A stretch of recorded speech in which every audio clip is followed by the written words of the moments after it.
Devocionais da Bíblia toda em um ano. Hoje, Salmos 38 a 41. O título desse salmo, um salmo de Davi em memória, não ajuda a situar muito esse cântico na história do rei Davi. Porém, esse título sugere, alguns comentaristas dizem, que fosse usado nas ofertas. Quando um ofertante trazia a sua oferta pelo pecado, ele então entoava esse cântico como um pedido de perdão ao Senhor. Esse salmo começa com um pedido de perdão dizendo: "Não me repreenda, Senhor, na tua ira, nem me castigues no teu furor." Ali o salmista expressa toda a dor e sofrimento que passava sobre as setas do Senhor cravando sobre ele, sobre a mão do Senhor recaindo sobre ele, toda a aflição que ele passava. Ele se via como alguém aflito e muito quebrado, dá gemidos por causa do desassossego no seu coração. Mas o Senhor conhece os desejos. O desejo do salmista está diante do Senhor. A sua ansiedade não é oculta ao Senhor. Por isso ele espera no Senhor. Pois em ti, Senhor, espero. Tu me responderás, Senhor, Deus meu. Confessa a minha iniquidade, suporto tristeza por causa do meu pecado. E o salmo é concluído com um novo pedido de perdão, um novo pedido de misericórdia ao Senhor. Não me desampares, Senhor, Deus meu. Não te ausentes de mim. Apressa-te em socorrer-me, Senhor, salvação minha. Este é mais um dos salmos de lamento, de confissão, em que encontra o seu cumprimento e também o seu reflexo na obra de Cristo na cruz.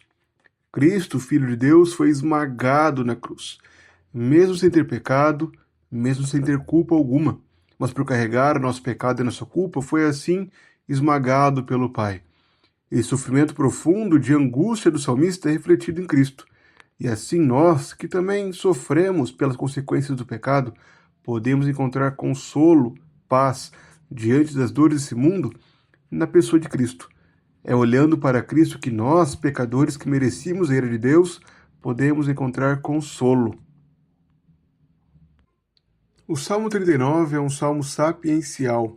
Ele se assemelha muito na estrutura aos outros livros de sabedoria, como o livro de Provérbios. Este salmo apresenta uma estrutura bem semelhante em suas duas partes.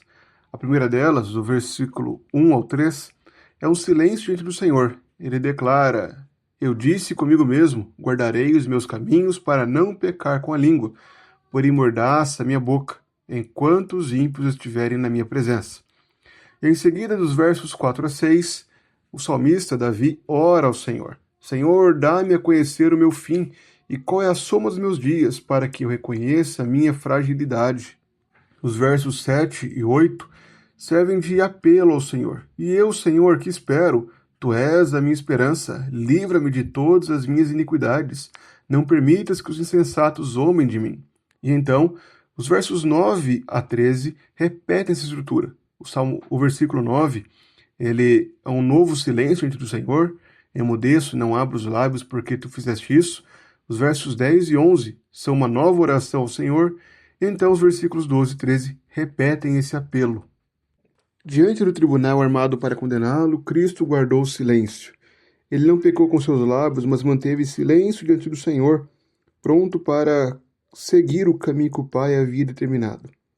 Essa decisão de Cristo serve também de exemplo e de motivação a nós para que tenhamos a mesma resistência ao pecado. O silêncio de Cristo mostrava a sua disposição em evitar o pecado. Da mesma forma, nós devemos muitas vezes guardar silêncio a fim de não pecarmos contra o Senhor. Por meio do Espírito Santo, nós somos levados a viver em santidade ao Senhor, tendo uma linguagem ponderada. Nossa fala é controlada. Nossos lábios agora são dirigidos para a glória de Deus, e não para a exposição da nossa ira ou raiva. O Salmo 40 conta com uma estrutura bem distinta. Ele é iniciado por um grande cântico de ações de graças e seguido por um clamor diante do sofrimento atual, das profundezas do desespero. Na primeira parte, o salmista declara: "Esperei com paciência pelo Senhor, ele se inclinou para mim e me ouviu quando clamei por socorro. Tirou-me de um poço de perdição, de um atoleiro de lama, colocou os meus pés sobre uma rocha e firmou os meus passos. No versículo 4, ele afirma: Bem-aventurado é aquele que põe no Senhor a sua confiança e não se volta para os arrogantes, nem para os que seguem a mentira. Porém, na segunda parte, o salmista muda o tom. Versículo 11, ele pede ao Senhor: Não retenhas de mim, Senhor, as tuas misericórdias, que a tua graça e a tua verdade sempre me guardem. No versículo 13, ele pede: Agrada-te, Senhor, em me livrar, apressa-te, ó Senhor, em me socorrer. E os versos 16 e 17 concluem o salmo, chamando para exultarem os que se alegram no Senhor e também lembrando de sua miséria. Eu sou pobre e necessitado, porém o Senhor cuida de mim. Tu és o meu amparo e o meu libertador. Não te demores, ó meu Deus. Nos versos 7 a 8 desse salmo, o salmista expressa a sua disposição diante do Senhor. E esses versos são diretamente aplicados a Cristo no livro de Hebreus. Eis aqui estou, no rolo do livro está escrito a meu respeito. Agrada-me fazer a tua vontade, ó Deus meu, e a tua lei está dentro do meu coração.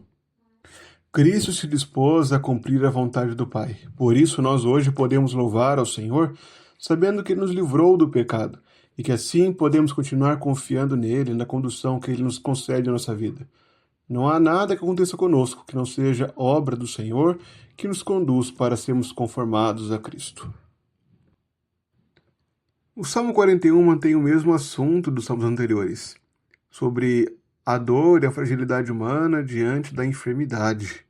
Este salmo é iniciado com um novo cântico da confiança no Senhor. Bem-aventurado é aquele que ajuda os necessitados. O Senhor o livra no dia do mal. O Senhor protege, preserva-lhe a vida e o faz feliz na terra. Não entrega à vontade dos seus inimigos. Os versos 4 a 9 são uma descrição da dor do salmista. Ele dizia ao Senhor: Compadece de mim, Senhor, sara minha alma, porque pequei contra ti. Agora ele se sente abandonado até pelos seus amigos. Os versos 9 ele afirma que até o seu amigo mais íntimo, em quem ele confiava, que comia do seu pão, levantou contra ele o seu calcanhar. Por isso ele volta a clamar ao Senhor: Tu, porém, Senhor, compadece de mim e levanta-me para que eu lhes pague segundo merecem. E o salmo se encerra com um louvor a Deus. Bendito seja o Senhor, Deus de Israel, de eternidade a eternidade. Cristo provou de uma experiência semelhante. O verso 9 é citado lá em João 13, quando Cristo declara: Até meu próprio amigo levantou contra mim o calcanhar, como um cumprimento da traição de Judas a Jesus. Portanto, Cristo sabe exatamente como é se sentir abandonado, traído pelos amigos, e por isso nos concede consolo diante das dores. Quando estamos feridos pelas pessoas próximas, quando adoecemos, podemos lembrar de que Cristo padeceu em nosso lugar e que assim nos oferece um consolo que é totalmente útil nesses momentos.